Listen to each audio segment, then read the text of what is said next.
Touring adalah kegiatan yang menyenangkan untuk kebanyakan orang, apalagi kalau kita touringnya ke tempat baru yang belum pernah kita jelajahi. Tentu aja hal ini akan menambah esensi touring itu sendiri. Dan untuk melakukan touring tentu aja kita akan menggunakan motor kesayangan kita. Mau itu motor matic, bebek, atau motor sport fairing sekalipun ya sah-sah aja, karena punggung pegel ditanggung masing-masing. Namun jika kalian suka touring dan nggak mau merasakan pegel punggung, sebenarnya kalian tinggal menggunakan motor yang memiliki posisi riding paling nyaman untuk touring. Dan motor yang memiliki posisi riding paling nyaman untuk touring tentu aja motor adventure. Di pasaran, motor-motor adventure yang terkenal tentu aja ada BMW GS. BMW GS terkenal memiliki posisi riding yang bisa dibilang sempurna untuk menjadi motor adventure. Makanya nggak heran kalau banyak orang Eropa melakukan touring lintas negara menggunakan motor ini. Tapi sayangnya BMW GS harganya cukup mahal, yang mana tidak semua orang bisa membeli motor ini. Namun ini Indonesia dan produsen memahami masalah ekonomi tersebut. Jadi ya nggak mungkin mereka menjual motor ber-cc besar secara masif di sini. Yang berarti produsen selalu berusaha untuk mengecilkan motor yang ada agar bisa dijual dan laku di Indonesia. Dan iya, Honda adalah salah satu produsen yang berhasil mengecilkan motor jenis adventure ini, yang mana biasanya motor adventure memiliki mesin besar. Honda berhasil menggunakan mesin 150cc di motor adventure-nya. Dan iya, Honda mengeluarkan CB150X.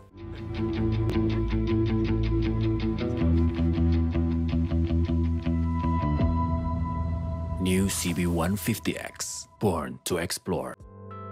Jika melihat secara desain, motor ini memiliki desain layaknya motor adventure pada umumnya, yang berarti desainnya adventure banget untuk di bagian depan. Buat kalian pecinta adventure pasti kesemsem lihat desainnya, apalagi kalau kalian benar-benar pecinta motor adventure. Tinggal tambahin box di belakang, motor ini makin keren tampilannya. Tapi ini sayangnya, walaupun memiliki tampilan yang keren, motor ini kurang laku dan kurang diminati di pasar. Kenapa bisa? Kenapa bisa motor keren ini kurang diminati? Hal pertama yang membuat motor ini kurang diminati tentu aja pasarnya. Pasar Indonesia adalah pasar yang paling menuntut, dan pasar Indonesia saat ini pengennya motor matic. Bahkan saking pengennya motor matic, penjualan motor sport fairing saat ini sedang mengalami tren penurunan. Sport fairing aja yang sempat menjadi motor primadona kebanyakan orang sedang mengalami penurunan, apalagi motor adventure. Yang mana yang kita tahu, motor jenis adventure tidak pernah menjadi motor utama oleh kebanyakan orang Indonesia secara fungsi. Karena ya baik lagi, banyak yang berpikir kalau touring cukup menggunakan motor matic seperti NMAX atau PCX aja. Itu jauh lebih nyaman daripada harus pakai motor kopling. Dengan demikian, segmen pasar motor ini emang sangat niche alias sempit. Kemudian selain dari fungsi, desainnya pun juga cukup segmented, yang mana desain Honda CB150X sebenarnya keren jika dilihat dari konsep sport adventure. Karena motor ini memiliki windshield yang tinggi, bodi depan yang padat banget, dan ground clearance yang cukup tinggi, yang pada akhirnya motor ini terlihat gagah di jalan. Tapi masalahnya tidak semua konsumen menyukai desain ini. Dan desainnya juga menegaskan kalau motor ini menjadi motor yang segmented banget. Terlebih lagi kalau kita melihat desain dan mesinnya, sepertinya motor ini jadi kebanting performanya. Dan banyak yang bilang akhirnya motor ini menjadi motor adventure paling nanggung yang pernah ada. Kenapa begitu?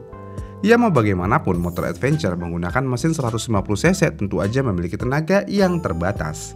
Padahal kalau motor adventure harus memiliki tenaga yang besar supaya bisa berjalan di mana aja. Mau jalan berlumpur, tanjakan curam, atau bahkan sampai jalan di tembok sekalipun, seharusnya motor adventure memiliki tenaga untuk melakukan hal tersebut. Tapi sayangnya motor ini cuma memiliki mesin 150cc. Apalagi mesinnya yang menggunakan mesin yang berkode K15G, yang berarti mesin ini DHC yang memiliki bor di 57,3 mm dan stroke-nya di 57,843 mm. Ya, mesinnya yang digunakan di motor CB150R. Jika dilihat dari bor dan stroke-nya, motor ini berarti DOHC square. Di atas kertas, spesifikasi ini sebenarnya cukup baik untuk motor sport harian. Tapi jika mengingat kalau motor ini di kategori sport adventure, terutama untuk medan berat atau perjalanan jauh, mesin 150cc tentunya dirasa kurang. Tapi jika kita mau ngomongin torsi, sebenarnya ya oke-oke aja untuk penggunaan harian biasa. Tapi nih penyakit motor ini entah kenapa rantainya sering kendor. Jadi ya, kalau bawa motor ini udah kayak Ghost Rider lagi bawa rantai untuk ngeburu musuhnya. Suaranya rantai banget.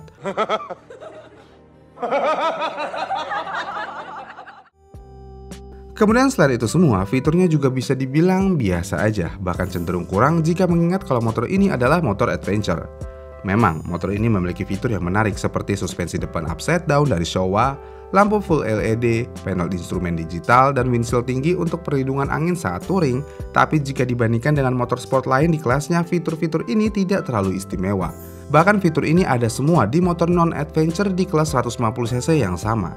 Misalnya sebagai contoh di Yamaha MT-15. Yamaha MT-15 juga memiliki suspensi upside down, panel digital, dan lainnya. Jadi ya, Honda CB150X sebagai motor adventure tidak menawarkan sesuatu yang benar-benar baru atau revolusioner yang bisa menjadi daya tarik utama. Apalagi kalau kita ngomongin motor adventure. Dan kalau naik motor adventure biasanya ke tempat-tempat baru.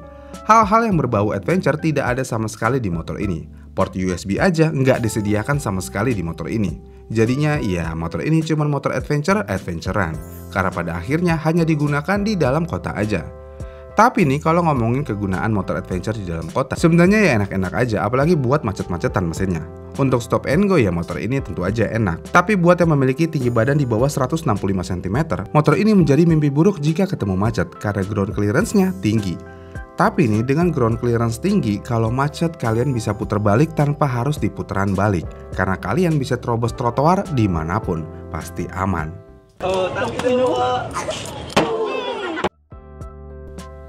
Lalu faktor terakhir motor ini kurang laku dan diminati di Indonesia adalah karena Honda tidak terlalu mempromosikan motor ini.